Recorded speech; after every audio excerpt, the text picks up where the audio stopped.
진짜 공부가 시작되는 순간이 있죠. 진짜 공부가 뭐냐고요? 누구 때문에 공부하지 않는 상태, 내적 동기가 충만한 상태에서 스스로 하는 공부 말이죠. 뭔가 하나 배우고 나면 무척 기쁘잖아요. 너 혹시 그거 아니? 엄청 자랑하고 싶어지죠. 배움의 기쁨이죠. 내가 원해서 하는 공부가 아니라 누군가에 의해서 시작하는 공부는 점점 배움의 기쁨이 사라지죠. 진짜 공부를 사랑하게 되는 순간이 있는데요. 한번 알아보시죠. Let's get it. 카시트에서 말이죠.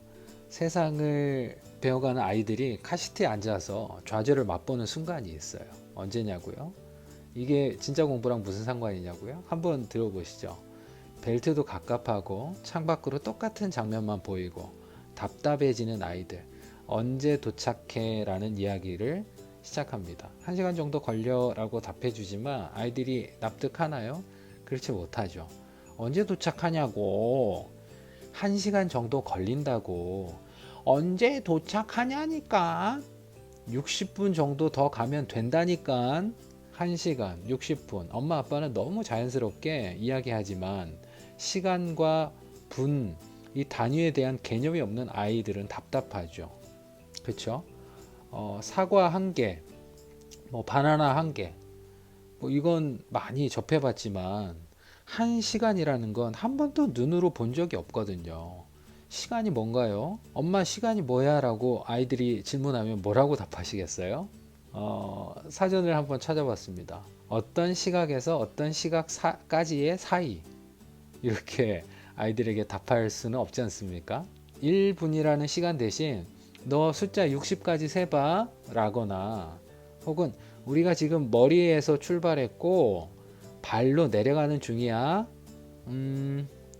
이제는 지금 배꼽을 지나고 있어. 뭐 이렇게 설명해 주면 물론 아이들이 이해하고 납득할 수 있습니다. 그런데 세상의 모든 지식을 이렇게 간단히 전달할 수 있다면 참 좋을 텐데 그렇지 못한 현실이 있죠. 이 그림 한번 보시겠습니까? 피카소의 소 그림입니다. 피카소가 이 소 그림을 그리면서 모든 것을 다 그리기보다 본질만 남기고 다 덜어내 버렸죠. 마지막에 그린 소 그림이 이겁니다. 선 몇 가닥으로 말이죠. 이 그림처럼요. 실제 현실은 무척 많은 정보를 담고 있지만 본질만 남겨서 추상화 시켰죠. 피카소의 철학을 잘 담아서 만든 제품이 하나 있는데요. 한번 보여드릴까요? 네. 피카소의 철학을 담아서 이렇게 마우스를 디자인하고 제품으로 만든 겁니다. 본질만 남기고 거추장스러운 것은 다 걷어내버린 형태이죠. 그래도 추상이라는 것의 쓸모가 와닿지 않으실 수 있을 것 같아요. 이건 어떠세요? 한번 보시겠습니까? 서울시청을 중심으로 한 위성 사진입니다. 이 건물 위에다가 텍스트로 무슨 건물 하고 이름을 다 써뒀죠. 지도가 없는 것보단 낫지만 이런 인공위성 지도 사진, 실사 사진은 복잡합니다. 하지만 이렇게 추상화를 시키면 보다 쉽게 정보를 파악할 수 있게 되죠. 전철역만 관심이 있다. 그럼 어떻게 하면 좋을까요? 네, 이렇게 추상화를 시켜서 시청을 중심으로 해서 다양한 전철역들을 확인하실 수가 있습니다. 추상화는 곧 단순화이죠. 추상화의 본질은 한 가지 특징만 잡아내는 겁니다. 추상화는 이렇게 핵심을 전달하기 위해서 사용을 하죠. 한 걸음 더 들어가 볼까요? 카시트에 앉아있던 아이들이 좀 더 커서 배우는 과목들, 우리가 살고 있는 세상을 설명하는 지식들, 우리가 사는 곳을 설명하는 지식이죠. 우주와 자연이 어떤 식으로 운동하는가를 한 가지 관점에서 바라보면서 설명하는 지식이 바로 물리학이죠. 135억 년 전에 빅뱅이 일어나고 물질과 에너지, 시간과 공간이 존재하게 됐다. 우주의 시작을 이야기하는 빅뱅 이론. 지금도 뭐 빛의 속도만큼 계속해서 우주가 커지고 있다. 이런 이야기를 아이들이 듣게 되면 어떨까요? 물질을 관점으로 해서 세상을 바라볼 수도 있습니다. 그렇죠? 원자라는 복잡한 구조. 이 원자와 만나서 그쵸? 분자가 되고 원자와 분자와의 관계를 다루는 것이 이것이 화학이죠. 물질로 우리가 바라보는 세상을 설명할 수가 있죠.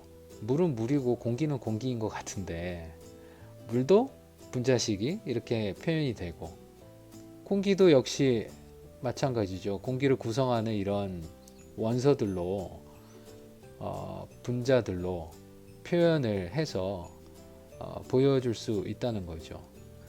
이 화학에서 소개하는 분자들이 결합해서 수백 개 혹은 수천 개의 원자들이 고분자를 구성하죠.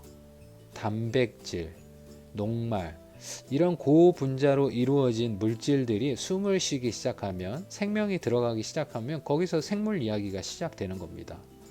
그렇죠? 이런 DNA를 포함해서 다양한 이야기가 생물 관점에서 진행이 되는 것이죠. 세포 이야기, DNA 이중 나선 구조. 그래서 어쩌라고? 누가 궁금하댔어? 도대체 이 지식의 쓸모는 뭐지? 나랑은 무슨 관계가 있지? 이런 질문들이 생겨날 수 있습니다. 복잡한 세상을 간단하고 한 가지 관점에서 효과적으로 전달하기 위해서 피카소의 소 그림처럼 군더더기를 빼고 간단한 선 몇 개로 그림을 그린 것처럼 지금까지 발견된 새로운 사실들을 특정 관점으로 본질만을 담아서 잘 정리하는 게 교과서죠. 앞서 말씀드렸던 물리, 화학, 생물, 다른 과목들도 마찬가지입니다. 이 지식들의 쓸모가 뭔지 알게 하려면 아이들의 것이 되도록 만들려면 입체적인 학습이 필요합니다. 그래서 말이죠. 구체적인 사용 예가 드러나야 한다고요. 물리화학 생물을 포함해서 모든 지식이 언어로 추상화되어져 있죠. 그런데 저는 모든 지식들 중에서 가장 추상적인 것은 지식을 배우려는 나라는 사람이 아닐까 생각합니다. 물리 어렵죠. 물리 어렵긴 하지만 잘 정리된 교과서를 찾아볼 수 있잖아요. 또 이 교과서를 잘 설명해주는 일타 강사도 물론 존재하고요. 구체적인 사례를 찾아갈 길이 보이는 것 같아요. 계획이라는 걸 세워볼 수 있지 않습니까? 그렇지 않나요? 하지만 나는 문자로 정리된 교과서가 있나요? 나라는 존재가 손에 쉽게 잡히지 않아서 머리는 더 혼란스러워집니다. 나라는 사람이 누구인지 파악하는 것은 쉽지 않은 일이죠. 시간이 걸리는 일입니다. 추상적인 나와 추상적인 이 지식이 만나는 순간 우리 앞은 셀 수 없이 많은 물음표가 생길 수밖에 없죠. 진짜 공부가 시작되는 순간은 그럼 언제일까요? 진짜 공부가 시작되는 순간은 바로 이 Who am I에 답할 수 있는 순간이라고 생각합니다. 이 Who am I에 답할 수 있다면 그때 진짜 공부가 시작되는 거죠. 가장 추상적인 내가 누구인지 정리되면 신기하게도 복잡해 보이고 쓸데없어 보이던 지식들이 정리가 되기 시작합니다. 이거 어디에 써야 할지 어떻게 공부를 해야 할지 알게 된다는 거죠. 자기 주도 학습이라는 것이 자연스럽게 시작됩니다. 그럼 공부의 본질이 뭔가요? 공부의 본질이요. 공부의 본질이 서울대학 가는 것일까요? 아이의 강점이 드러나고 아이가 하고 싶은 것을 배우고 아이를 풍요롭게 만들어주고 경쟁력이 될 실력을 갖추는 것이 바로 공부의 본질이죠. Who am I에 답할 수 없지만 열심히 공부하고 있다고요?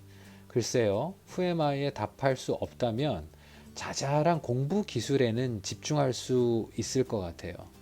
하지만 Who am I에 답할 수 없다면 공부의 방향이 바뀌면서 편입학을 고려하게 될지도 몰라요.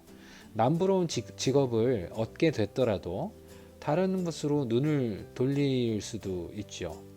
진짜 공부를 사랑하게 되는 유일한 순간, 저는 자기 탐색을 마친 순간이라고 생각합니다. 내가 누구인지, 무엇을 할 때 가장 행복한지 알게 되면 추상적인 내가 구체적인 나로 드러나게 되죠. 그러면 진짜 학습이 시작된다고요. 내가 누구인지 대답을 찾다가 유레카를 외치는 그 순간 우리는 공부에 대한 애착이 생겨버려요. 공부를 더 잘하고 싶어지죠. 열정적으로 세상을 탐색하기 시작하고요. 잊지 마세요. 진짜 공부가 시작되는 유일한 순간은 Who am I에 대답할 수 있는 그 순간, 내가 누구인지 아는 순간입니다. 감사합니다.